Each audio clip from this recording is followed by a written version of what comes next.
नमस्कार दोस्तों, स्वागत है आपका हमारे YouTube चैनल पर। आज हम पढ़ेंगे गीता का 18वां अध्याय मोक्ष संन्यास योग। यह अध्याय गीता का सार भी है। भगवत गीता के 11वें अध्याय में जब श्री कृष्ण ने अर्जुन को अपने विराट स्वरूप का दर्शन कराया तो वह उनके प्रति नतमस्तक हो गया। वह पहचान गया था कि ऐसा रूप तो भगवान का ही हो सकता है।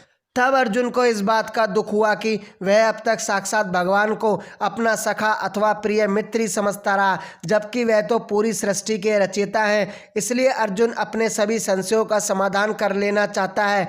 अपने इस उद्देश्य की पूर्ति के लिए अर्जुन ने 18वें अध्याय में भगवान श्री कृष्ण से पूछा, हे भगवान, आपने संन्यास और त्याग के विषय में अनेक बार मुझे बताया है, परंतु इनकी वास्तविकता क्या है, मैं इनके तत्व को अलग अलग जानना चाहता हूँ। भगवान श्री कृष्ण ने अर्जुन के इस संशय का निवारण करते हुए कहा, हे अर्जुन, संसार की हर प्रिय अप्रिय वस्तु, हर कामना तथा मोह माया आदि का त्याग करके मेरी शरण में आना ही संन्यास है। मेरी शरण में आकर केवल मेरी भक्ति को अपनी कामना मानकर और मुझ में रम जाने को त्याग और संन्यास कहते हैं।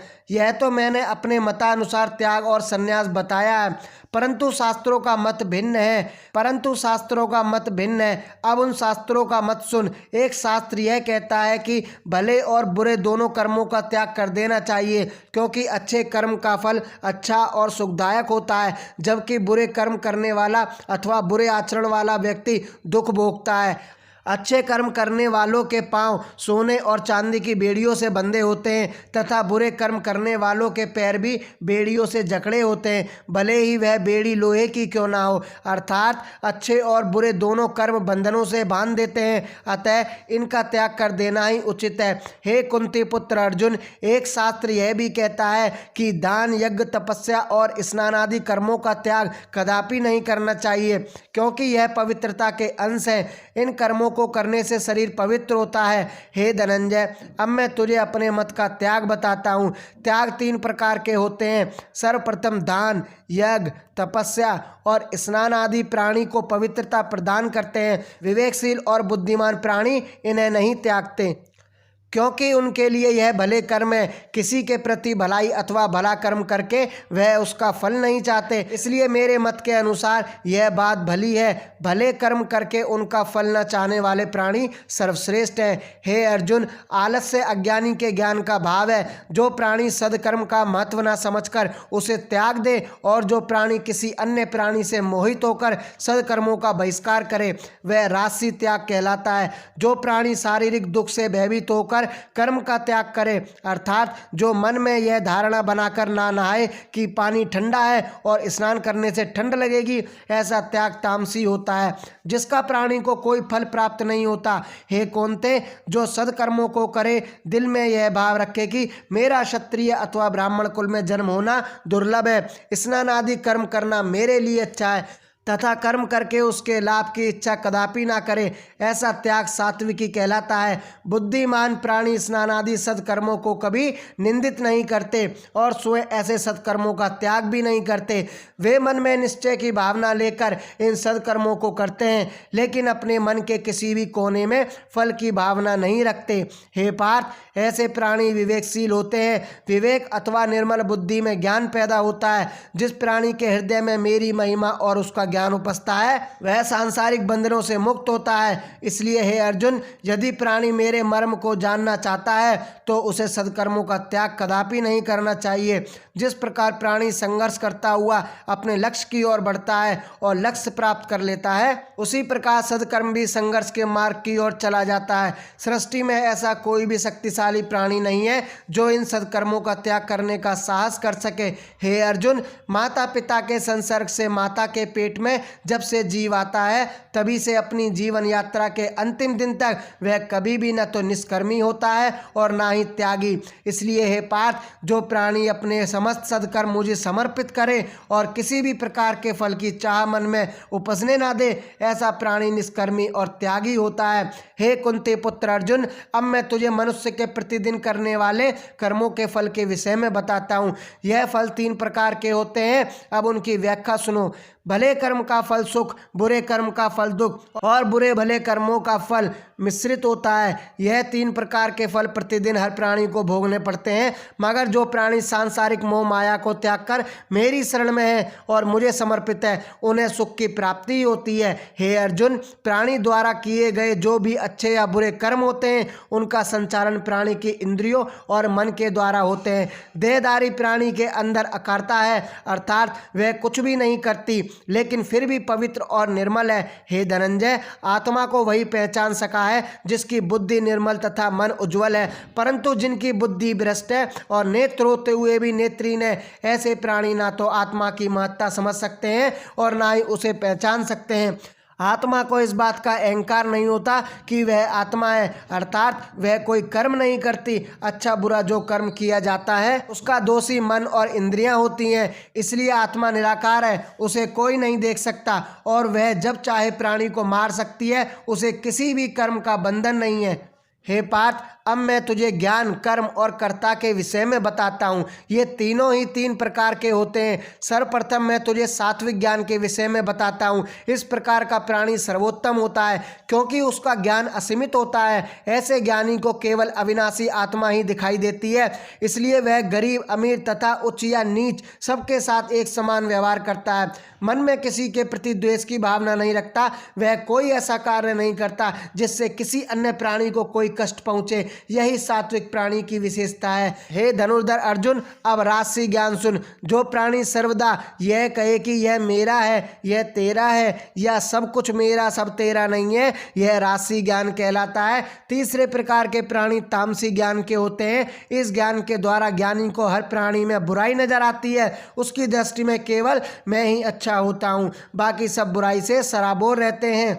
तामसी प्राणी को हर किसी में साथ वैर भावना रखने में ही आनंद आता है। हे धनंजय, कर्म भी 3 प्रकार के होते हैं। सबसे पहले मैं तुझे सात्विक कर्म के विषय में बताता हूँ। जो प्राणी अपने मन में यह धारणा बना ले कि यह कर्म मेरे योग्य है, शुभ है और दूसरों को इस कर्म से लाभ होगा, वह मन में फल प्राप्ति की कोई आशा या इच्छा ना रखे, यह सात्विक कर्म कहलाता है। हे कौन्ते, अब मैं तुझे राजसी कर्म के विषय में बताता हूँ। जो प्राणी कर्म के साथ साथ मन में फल की इच्छा और अहंकार की भावना रखकर यह कहता फिरे कि यह कर्म मैंने किया है तथा उस कर्म को करने में कई प्रकार के कष्ट उठाने पड़े, ऐसे कर्म राजसी कर्म कहलाते हैं। जो प्राणी मोह माया के बंधन में बंधा रहे, अपनी बड़ाई का प्रदर्शन करता फिरे, अपने बल को दिखाना अपनी शोभा समझे अथवा किसी पर घात करे और किसी के दिल को चोट पहुंचाए, ऐसे प्राणी के कर्म तामसी कर्म कहलाते हैं। हे पार्थ, अब मैं तुझे कर्मकर्ता के विषय में बताता हूँ। सर्वोत्तम कर्मकर्ता सात्विक कहलाता है।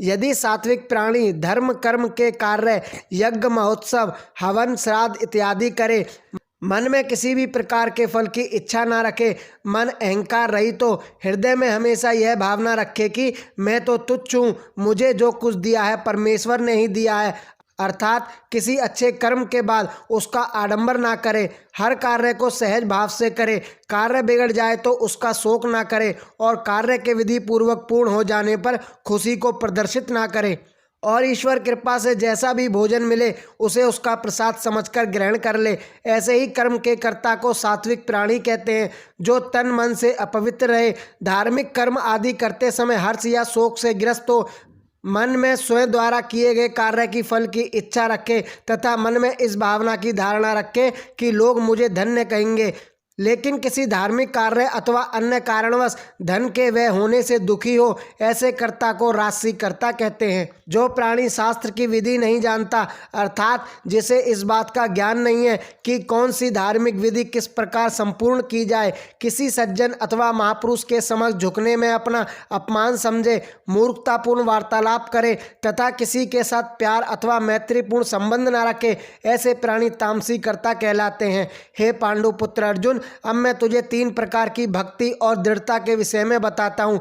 जिस प्राणी की बुद्धि प्रखर होगी वह अपने गृहस्थ जीवन को खुशहाल बना लेगा। जो प्राणी अच्छे कर्म को अच्छा समझे और बुरे कर्म को बुरा जाने, उसे यह ज्ञान की किस प्रकार कार्य से मुक्ति प्राप्त होगी और किस कार्य के द्वारा वह बंधनों में बंधता चला जाएगा। जो अपनी बुद्धि और विवेक से इस तत्व को जान जाएगा अथवा ज्ञाता होगा, वही ज्ञानी और सात्विक बुद्धि वाला होगा। जो व्यक्ति अपनी बुद्धि के द्वारा धर्म को अधर्म और बुरे कार्य को भला समझे, ऐसे प्राणी राजसी बुद्धि वाले होते हैं। हे प्रथापुत्र, तामसी बुद्धि वाला व्यक्ति सूक्ष्म विचारणा शक्ति के कारण अधर्म को धर्म के रूप में धारण करने वाला, अर्थपूर्ण को अनर्थपूर्ण मानने वाला, अन्य प्राणियों से मन में द्वेष की भावना रखने वाला, जीवों को पीड़ित करने वाला तथा विषादपूर्ण स्थितियों से घिरा रहने वाला होता है। हे धनंजय, दृढ़ता भी 3 प्रकार की होती है, सात्विक, राजसी और तामसी। जिसका मन निश्चल हो, प्राणी के वशीभूत हो, इंद्रियां वश में हो तथा मन हर समय प्रभु चरणों में तल्लीन रहे, वही सात्विक दृढ़ता वाला होता है। जिस प्राणी का मन अपने धर्म में हर प्रकार से दृढ़ रहे, जिस कार्य को करने का मन बना ले उसे दृढ़ता से पूरा करे, यदि धन कमाने का दृढ़ निश्चय कर लिया तो खूब धन संचय करे तथा किसी कार्य में दृढ़ता अपनाकर और उस पर खरा उतरे, ऐसा प्राणी राजसी दृढ़ता वाला होता है। जो हर समय निद्रा मगन होते हैं, निद्रा ही जिनका भूत भविष्य और वर्तमान है, जो हर समय चिंता मगन रहते हैं तथा हर प्राणी के साथ कलह करते हैं, ऐसे प्राणियों को तामसी दृढ़ता वाला जानो। हे भरतवंश, जब प्राणी सांसारिक वस्तुओं के प्रति आसक्ति का त्याग करके मन, प्राण व इंद्रियों के द्वारा भगवत चिंतन करता है, उस समय उसकी आस्था सात्विक कहलाती है। जब प्राणी की आस्था धर्म, अर्थ तथा काम में होती है, तब वह आस्था राजसी कहलाती है। जब प्राणी की आस्था का झुकाव दुष्ट प्रवृत्तियों की ओर होता है, तब वह भ्रष्ट और तामसी आस्था कहलाती है। इस आस्था और अवस्था में प्राणी भयग्रस्त, चिंतित जैसा कष्ट भोगने वाला हो जाता है। हे अर्जुन, सुख के भी 3 रूप होते हैं, सात्विक सुख, राजसी सुख और तामसी सुख। ऐसा सुख जिसमें प्राणी भगवत भजन, भगवत दर्शन तथा पूजा अर्चना नियमानुसार करता है और जिसके प्रभाव से उसके अनिष्टों का नाश होता है, उसे सात्विक सुख कहते हैं। ऐसा सुख पाने के लिए प्राणी को प्रारंभिक अवस्था में काफ़ी विचित्र सा प्रतीत होता है। उस समय उसका मन पूजा अर्चना एवं आस्था में नहीं लगता। ऐसी अवस्था में उसे ये सब कर्म दुविधा का आभास कराते हैं, लेकिन जब उसे इन कर्मों का अभ्यास हो जाता है और वह भगवत भक्ति में तल्लीन हो जाता है, तब उसे अपार सुख शांति की प्राप्ति होती है। भगवत भक्ति में लीन हो जाने के बाद उसे वही भक्ति अमृत के समान प्रतीत होने लगती है। इस सुख को ही सात्विक सुख कहते हैं। प्राणी सांसारिक विषयों का इंद्रियों द्वारा भोग करता है। इस भोग की अवस्था के शुरू में प्राणी को अपार सुख मिलता है। यह सुख उसे स्वर्ग भोगने के समान लगता है, परंतु धीरे धीरे यही सुख उसके लिए नरक के समान प्रतीत हो जाता है। यह सुखदायक साधन वृद्धा अवस्था में सुखदायक हो जाते हैं, इसलिए इस सुख को राजसी सुख कहते हैं। हे अर्जुन, जिस सुख को भोगने के समय आत्मा की अनुरक्ति हो जाए, अर्थात बेसुध निद्रा में आलस्य, असावधानी, प्रभु की ओर से विमुखता तथा हर प्राणी को शंका में दृष्टि से देखना, तामसी सुख कहलाता है।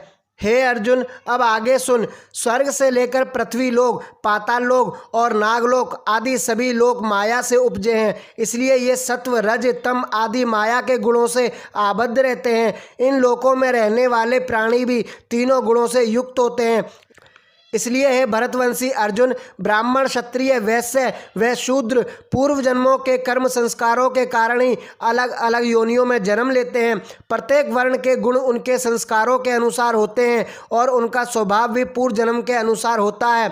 अर्थात ब्राह्मण योनि में जन्मा प्राणी उचित कर्मों में ही संलग्न रहता है। इसी प्रकार क्षत्रिय, वैश्य एवं शूद्रों का स्वभाव भी उनकी योनि के अनुसार होता है। हे पार्थ, अब मैं तुझे इन सबके स्वभाव की प्रक्रिया के विषय में बताता हूँ।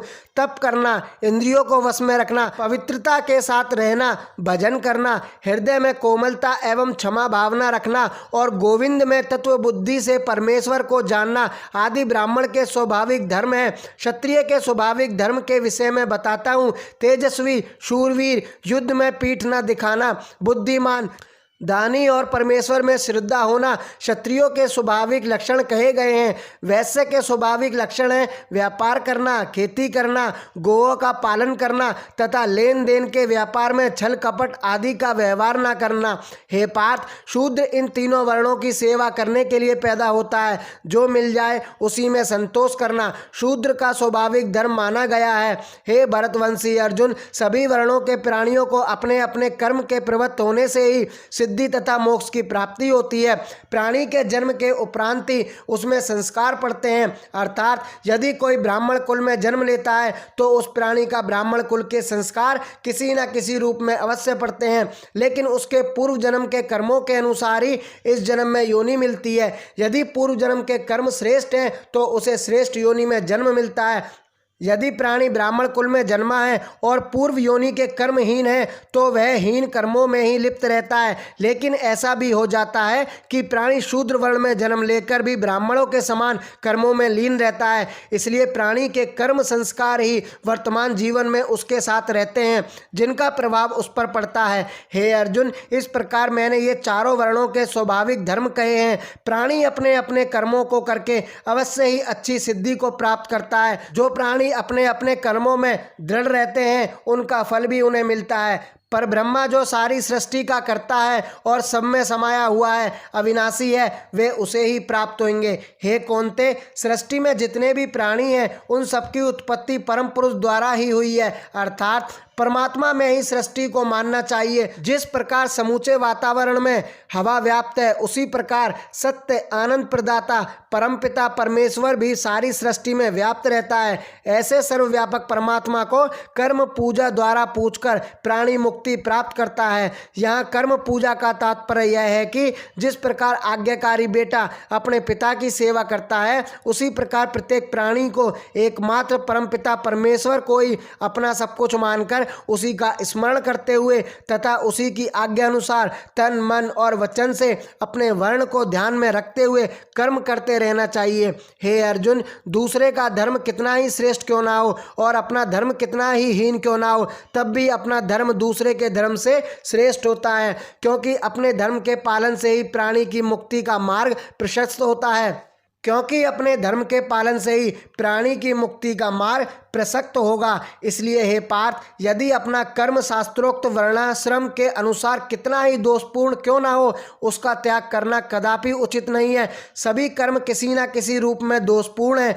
अग्नि धुएं से मुक्त होती है, यदि उसमें धुएं वाली लकड़ी डाल दें तो वह निर्मल अग्नि को बिगाड़ देगी। जिस प्राणी की सांसारिक या असांसारिक अर्थात भौतिक पदार्थों और सुख आदि में बिल्कुल भी निष्ठा नहीं है, उसकी बुद्धि ऐसे सुखों की ओर प्रवृत्त नहीं है तथा उसकी कोई इच्छा फल की कामना भी नहीं है, और जिसकी अंतरात्मा पवित्र है, ऐसा प्राणी शास्त्रानुसार योग साधना द्वारा आनंद प्रदाता परम पुरुष तत्व रूप सिद्धि की प्राप्ति करता है, अर्थात उसे नारायण रूप ही प्राप्ति होती है। हे पार्थ, जिस प्राणी का मन निर्मल हो गया है, जिसने आनंद स्वरूप पर ब्रह्म का ज्ञान प्राप्त कर लिया है तथा जो मेरे अंश रूप का चरम बिंदु है, अर्थात पराभक्ति या ज्ञान की पराकाष्ठा है, उसका सार तुम मुझसे समझो। हे अर्जुन, जिस प्राणी की बुद्धि पवित्र है, जिसे एकांतवास प्रिय है, जो अल्प भोगी है, मन वाणी और देह सदैव जिसके वश में है, जो अल्प आहारी है, जो सदैव परम तत्व के स्मरण में रत रहता है,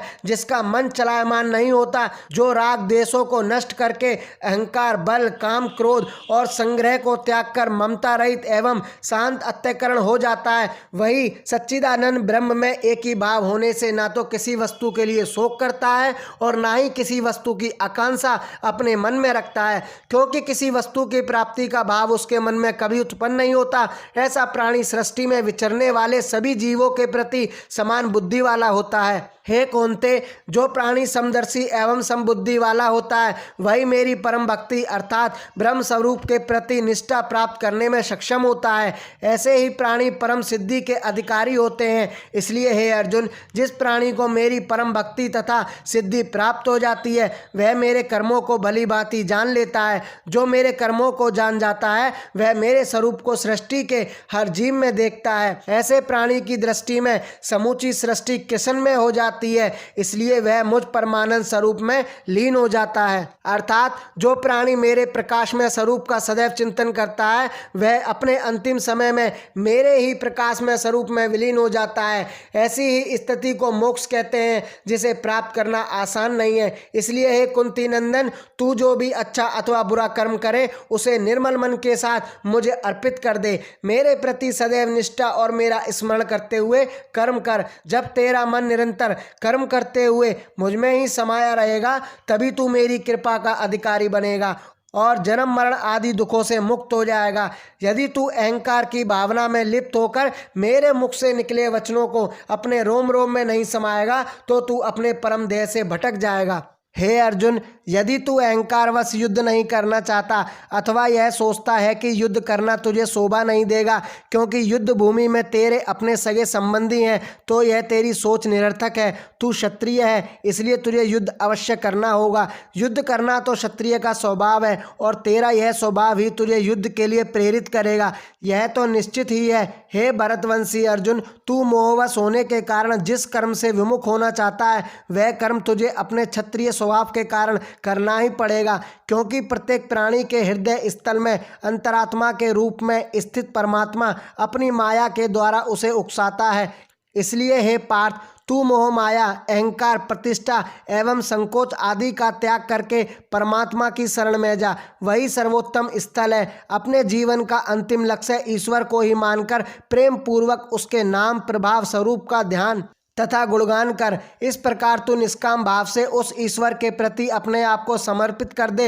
हे अर्जुन, ऐसा करने से तुझे परमपिता परमेश्वर की कृपा से पर ब्रह्म पद की प्राप्ति होगी। हे कौन्ते, तू मेरा सखा है तथा परम प्रिय है, इसलिए मैंने केवल तुझे ही इस गुण व रहस्यमय ज्ञान का उपदेश दिया है। अन्य प्राणियों के लिए इस ज्ञान को प्राप्त करना अति दुर्लभ है। मेरे द्वारा दिए गए इस गुण ज्ञान के मार्ग पर विचार करने के उपरांत अब तेरा यह कर्तव्य है कि तू अपने हित के लिए अच्छा या बुरा निर्णय ले।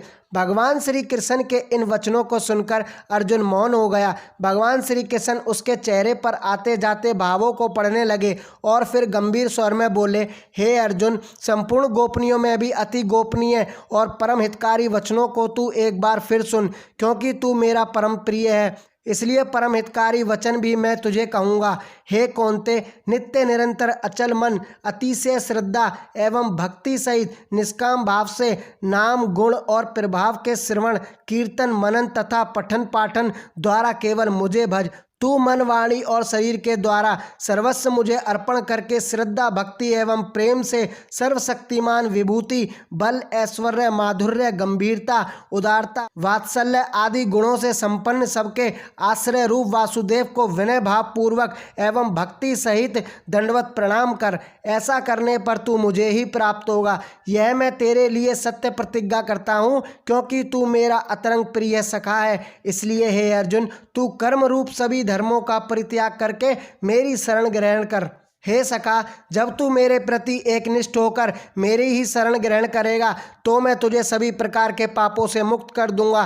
तू किसी भी प्रकार का शोक मत कर। हे धनंजय, गीता का यह अति रहस्यमय गुण ज्ञान मैंने तेरे हित को ध्यान में रखते हुए केवल तुझे ही दिया है। गीता रूप परम रहस्य को कभी भी किसी ऐसे प्राणी को नहीं बताना चाहिए जो जप तप और भक्ति न करता हो तथा शास्त्रों वेदों ईश्वर एवं वृद्ध प्राणियों के प्रति श्रद्धा भावना रखता हो, जो प्राणी भक्तिहीन हो, जिसकी किसी भी ज्ञान में रुचि न हो, जो इस गुण ज्ञान की निंदा करता हो और जिसके लिए यह ज्ञान शून्य के समान हो, ऐसे प्राणी को यह ज्ञान कदापि नहीं देना चाहिए। मगर जो प्राणी भक्त वत्सल हो, ज्ञानियों और वृद्ध जनों का सम्मान करता हो तथा ईश्वर में विश्वास रखता हो, उसे गीता का ज्ञान अवश्य और प्रसन्नता पूर्वक देना चाहिए।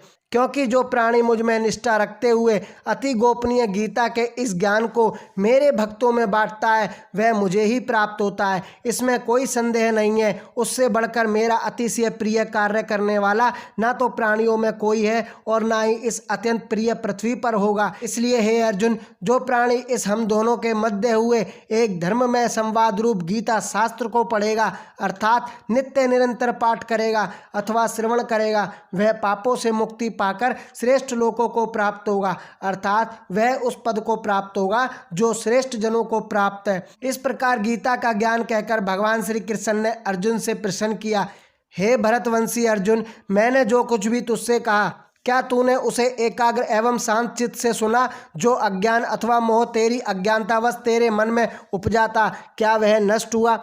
भगवान श्री कृष्ण के इस प्रश्न का उत्तर देते हुए अर्जुन भाव विभोर होकर बोला, हे अच्युत, आपकी कृपा से मेरा मोह अब नष्ट हो चुका है।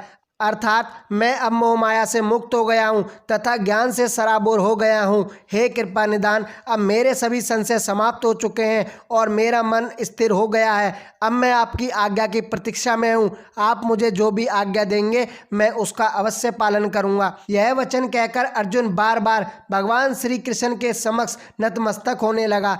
भगवान श्री कृष्ण ने अर्जुन के यह सब सुनकर कहा, हे अर्जुन, मेरी आज्ञा अनुसार तू क्षत्रिय धर्म का पालन कर, यह मेरी तेरे लिए आज्ञा है। श्री कृष्ण के ऐसा कहने पर अर्जुन ने गांडीव उठा लिया और शीश झुकाकर उनकी आज्ञा का पालन करने के लिए तैयार हो गया। इसके बाद धृतराष्ट्र से संजय बोला, हे राजन, भगवान श्री कृष्ण एवं अर्जुन के बीच हुए रोमांचिक संवादों को सुनकर मैं धन्य हो गया हूँ। मैं महर्षि वेदव्यास जी का भी कृतज्ञ हूँ, जिनकी असीम कृपा द्वारा मुझे दिव्य दृष्टि की प्राप्ति हुई। इसके बल पर मैं उस गुण और महान ज्ञान को साक्षात भगवान श्री कृष्ण के मुख से सुनने में सक्षम हुआ। इसलिए हे राजन, मैं भगवान श्री कृष्ण और अर्जुन के इस रहस्य में कल्याणकारी और चमत्कारिक संवादों को बार बार स्मरण करके हर्षित होता हूँ। हे राजन, भगवान श्री कृष्ण ने अर्जुन को जैसा विशाल और चतुर्भुज रूप दिखाया था, उसे बारंबार स्मरण करके मुझे आश्चर्य और हर्ष हो रहा है।